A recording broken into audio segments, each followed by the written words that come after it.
The water is in fact rising, and it's happening a lot faster than many folks might appreciate. That is what all the experts we've interviewed say when it comes to the islands of the Eastern Shore. Tisha Thompson and the News 4i team are taking us on a road trip this week to show us how different communities are bracing for big changes that are already underway. The first stop, Chesapeake Island. Mercedes DeMasi loves to camp, and this, she says, is her favorite spot in the world. I've been coming here since I was about 5 years old. She books this piece of sand at the Chesapeake Island National Seashore months in advance, a spot nestled in the dunes between the ocean and the island's famous wild horses.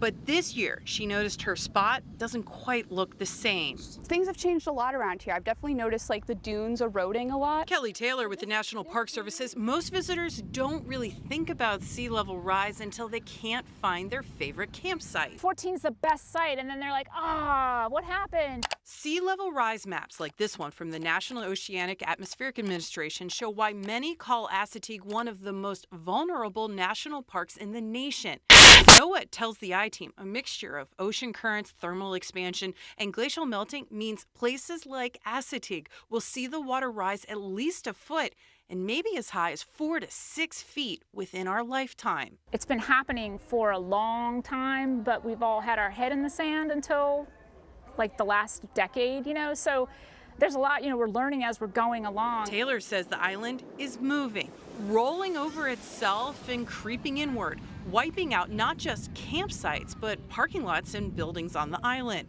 She says after spending years and millions of dollars trying to force the island to stay the same, Chesapeake has become one of the first national parks in the nation to embrace rising sea levels.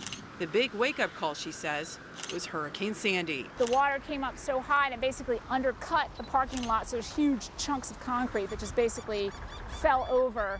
We were like, this is silly. They've now torn out the asphalt lots and replaced them with cheaper clamshell, saving as much as $500,000 per lot each time a storm comes through. The Park Service says change doesn't have to be massive. For instance, that used to be the parking lot for the beach, but it got flooded out all the time and they had to keep replacing it. So they moved it across the street where it's just a little bit higher in elevation, and that made all the difference in the world. This is where you can rent bicycles, kayaks, canoes. The Park Service also replaced buildings with movable containers. Literally less than 24 hours, that structure can be out here. And recently moved the Ranger check-in station inland and onto pilings. If we ever need to move this farther westward, then all we have to do, we have the big trucks come in and lift it up off the pilings, and then they can just kind of move it back. It just makes sense to kind of move with Mother Nature and play her game. But Mother Nature hasn't completely gotten her way on the northern tip of the island. It could potentially wash away. Justin Callahan of the U.S. Army Corps of Engineers says the Atlantic coastline used to stretch uninterrupted from Lewis to Chesapeake until 1933, when a hurricane ripped holes through the sand at Fenwick Island and Ocean City. The Corps reinforced the new inlet at Ocean City with a jetty.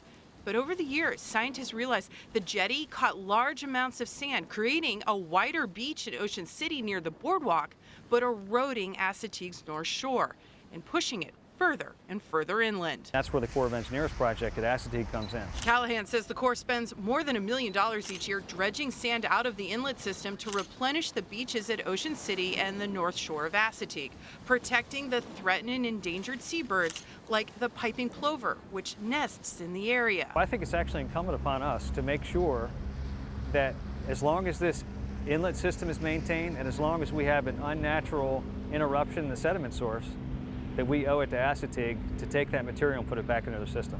Back at the campsites, Taylor says as old spots vanish beneath the moving dunes, they set up new ones. We were in here the other day, we were like, this is actually a lot better than what it was before. So change isn't always a bad thing. Tomorrow, we're headed to a very different place with a very different way of thinking. We're going to Smith Island to show you how the watermen there are battling to save their island.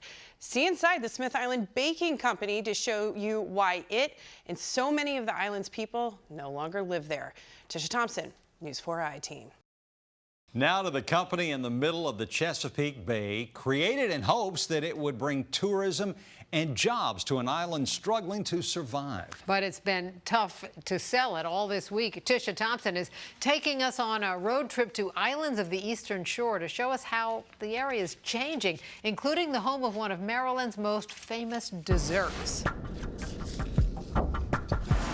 Karen Colburn makes it look so easy. It's relaxing in a way. Plopping on just the right amount of icing I just love making them. and spreading layer after layer I'm originally from Smith Island. to create the iconic Smith Island cake. I grew up there. I would not change it for the world. It is the most awesome place to me. These cakes are named after Smith Island, the very last inhabited island in Maryland not connected by a bridge. With less than 200 people now living here, Karen says there's no crime and no government in this close-knit community where everyone knows everybody. Stood under my grandmom's apron. And every woman living on the island knows how to carefully stack as many as 10 layers of yellow cake between gooey frosting, with recipes passed on since the 1800s. Every day we have to pinch ourselves that we get to make cakes for a living. Brian Murphy is not from Smith Island. The former commodities trader grew up on the Eastern Shore about 50 miles away and was visiting the island as a tourist when he says he had his first bite of Maryland's official state cake. I ate a cake and I said, wouldn't it be fun to start a business in the middle of the Chesapeake Bay? He originally set up shop in this building on the island in 2009, creating taller cakes to satisfy out-of-state customers paying $55 per creation. But Murphy says reality of shipping ingredients by boat finally caught up with him when he started to become a victim of his own success. The roof leaks and the power wasn't reliable and the phones don't work and the ferry sometimes isn't reliable because of the weather, and you're moving tens of thousands of pounds of butter and milk. When he could no longer get enough dry ice to the island to ship all of his cakes, Murphy says he moved into this former seafood restaurant back on the mainland in Crisfield, about 45 minutes away. He says he offered to ferry all of his employees to Crisfield. The offer still stands. Any employees that want to come over will pay their ferry fare to and from. But no one took him up on the offer, except for Karen and her sister Donna. And it was kind of hard for me to make a living in the wintertime, so I moved over here. If I could have found a job over the winter months, I would still be there. I would never have moved. The sisters are now busier than ever, even though Murphy just purchased high-tech machines to grease, flour, and pour out just the right amount of batter.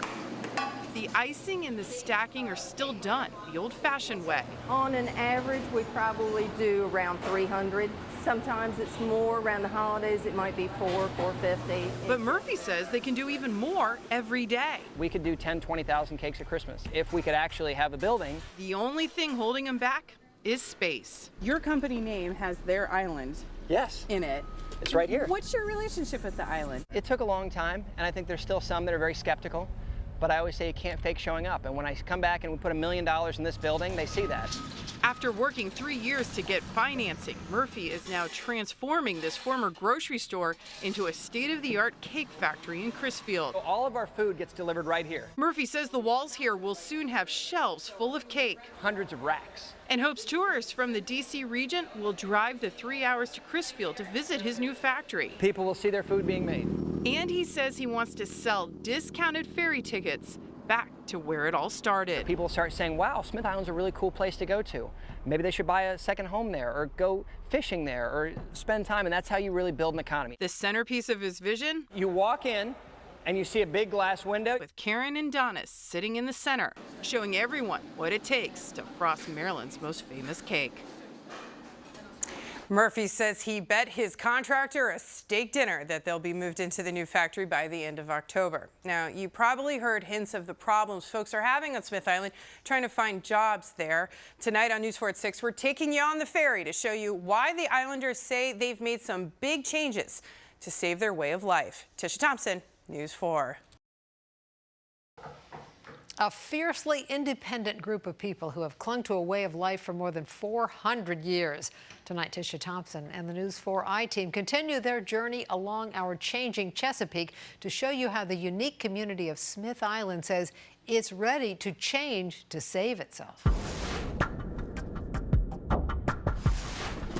As he hauls bushel after bushel of soft-shell crab on this 100-degree day, Mark Kitching makes no bones about it. Smith Islanders don't want to hear from outsiders about what to do with their island. Kitching, who can trace his family's history on the island back 12 generations, says they're just trying to protect their way of life. I can't say we won our way and that's it, but you know, we're out here working on the water. We're trying to make a living, trying to feed our families. Smith Island is the very last inhabited island in Maryland not connected by a bridge. A 45-minute ferry ride gets you to this low-lying marshland. Perfect habitat for soft-shell crabs and a unique culture of watermen and their families. Teach a child to swim, and pretty much the child can go on the roads or out to a neighbor's home, or you're not afraid that they're not going to come back home. Betty Jo Tyler serves homemade Smith Island cake at her family's Bayside Inn restaurant and can trace her roots back to the island's original settlers. The island has never had any government. The church pretty much was the government body here. But then came Hurricane Sandy. Scientists have been predicting for decades that a combination of erosion and rising tides could swamp the island.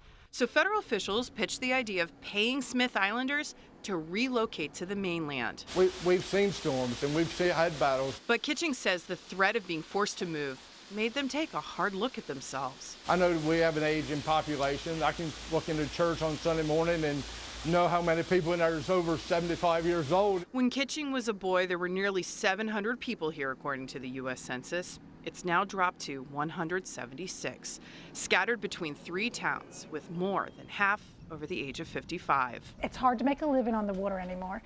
None of our children stay anymore. So Betty Jo, Mark, and most of their neighbors created Smith Island United and a vision plan to save themselves, promoting something that would have been nearly unthinkable to these watermen a generation ago: ecotourism and embracing outsiders. You know, as independent as we are, you have to face the facts sometimes that there are no new Smith Islanders. The new Smith Islanders have to come from Pennsylvania, Baltimore, anywhere. I'm gonna come here. A retired Navy veteran from New York, John DeLuco, dreamed of living on the water without having to lock his door. We did a Google search for cheap waterfront real estate. DeLuco says you can buy a fixer-upper here for as little as $25,000. They don't like people coming in here and figuring their way of life is better and trying to change things. But as long as you're approaching everybody respectfully and respectful of the culture, you'll do fine. And that, Matt Whitbeck says, is the key to truly saving Smith Island. A biologist with U.S. Fish and Wildlife, he spent months working with the islanders to build this new $9 million jetty along the Martin Wildlife Refuge on the north edge of the island. You have all of that wave energy just piling up over 25 miles of open water, and we were getting 10 to 15 feet of shoreline erosion per year. He says the marshland here used to stretch from this piling back towards the town of Ewell, but this tiny strip is all that's left. If this was 5 years later, that would have totally unraveled, and you would have had open wave energies from the Chesapeake Bay essentially going right into the town of Ewell. By strategically placing a mix of heavy stone, sand, and bay grasses, Whitbeck says the jetty protects the town by creating new marshland. These habitats can take flooding by storm events. They can take the beating. These natural systems are very resilient. Just this month, Smith Island United received word it's getting another $2.4 million to build a second jetty near the town of Rhodes Point. We're organized and we have government support, and I think they're going to save us. Meaning folks here are feeling positive for the first time in a long time. It's a lot of B&Bs coming about. There's rental places, people doing tours now. Because after years of being told their island would vanish, they say all it took was a bit of change to keep things the same. About 50 miles north, there's an island that's being built practically from scratch using more than $1 billion of your taxpayer dollars. But there isn't a soul living there. Tomorrow, we are taking you to the only island that is actually growing in the bay. And if you want to see how rising sea levels could impact your neighborhood or your favorite vacation spot, go to our NBC Washington app and click on Investigations. Tish Thompson, News 4 I-Team. There is a man-made marvel sitting in the Chesapeake Bay.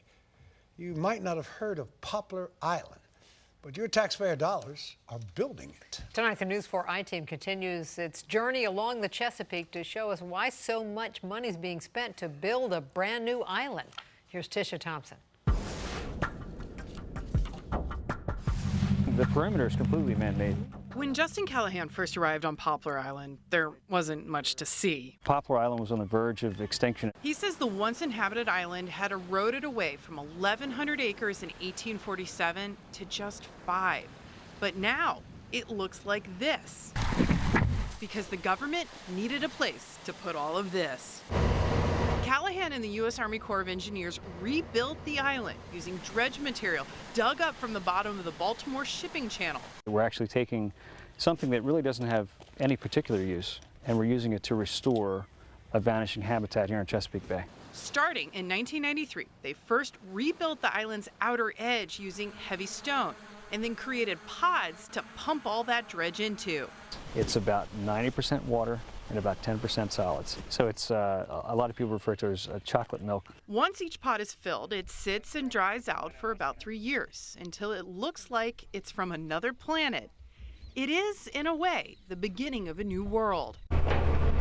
Bulldozers literally sculpt this barren land, creating carefully engineered channels and hillsides before punching a hole in the dike and allowing bay water to flow in before planting marsh grasses. Here on Poplar Island, they actually hand plant the marsh grasses. So far, they've planted 2 million plugs with another 2 million left to go. We're actually rebuilding a vanishing island. As nearby islands show, the threat of vanishing is very real in the Chesapeake, with more than a dozen islands disappearing within the last 100 years. We know that we've already seen a foot of sea level rise over the last century. Zoe Johnson with the National Oceanic Atmospheric Administration has spent her entire career studying the impact of sea level rise on the bay.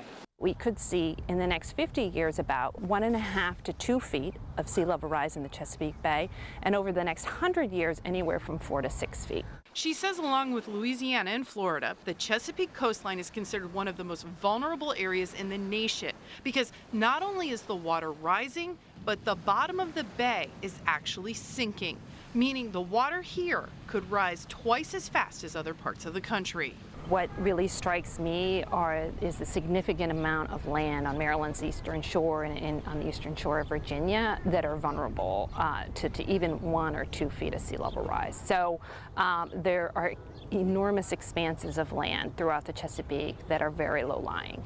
Those are the areas that are most vulnerable. Marshes, she says, are terrific buffers between towns and flood waters because they naturally build up sediment that can keep up with sea level rise. But Callahan says building marshland from scratch requires some complicated engineering. This is rather difficult for a project where you're constructing marshes because marshes are designed to be inundated frequently by the tide. So if you can't necessarily build a marsh so high to protect against future sea level change without making the marsh ineffective. He says they designed each pod to flood at least twice a day, and it appears to be working. We've been monitoring these things for years, and we have seen that the marsh surface elevation is rising. We know that we're at least keeping up and in some cases outpacing sea level rise. So that's how we know that we think these marshes are going to be around for a while. And you're not doing anything anymore in this spot. This is all happening on its own naturally now. That is correct. Callahan says they will spend more than $1 billion bringing this island back from the brink, because billions more depend on ships getting through to Baltimore. And they've got to put all that dredge somewhere. If you can find a financial benefit for it, you can build an island. It's very possible. Callahan says they've had some very unexpected visitors show up on the island, the once threatened diamondback terrapins. So tomorrow on News 4 at 6, we're going to show you how this man-made island and a bunch of teachers are bringing these little guys back from the brink as well. You're supposed to fear them, though, right? Well, Don't you fear if the you're terrapin? from Maryland, the the University of Maryland, you might fear the turtle, but they're terrapins, right? They're terrapins, they're not turtles. Thanks, Ann. A one-of-a-kind project bursting with new life in the middle of the Chesapeake Bay. Last night, News 4 took us to Poplar Island, where efforts are underway to save the vanishing island, and it's working. And as Tisha Thompson shows us in tonight's Changing Chesapeake series, Poplar Island is also getting very popular with new residents moving in no one expected.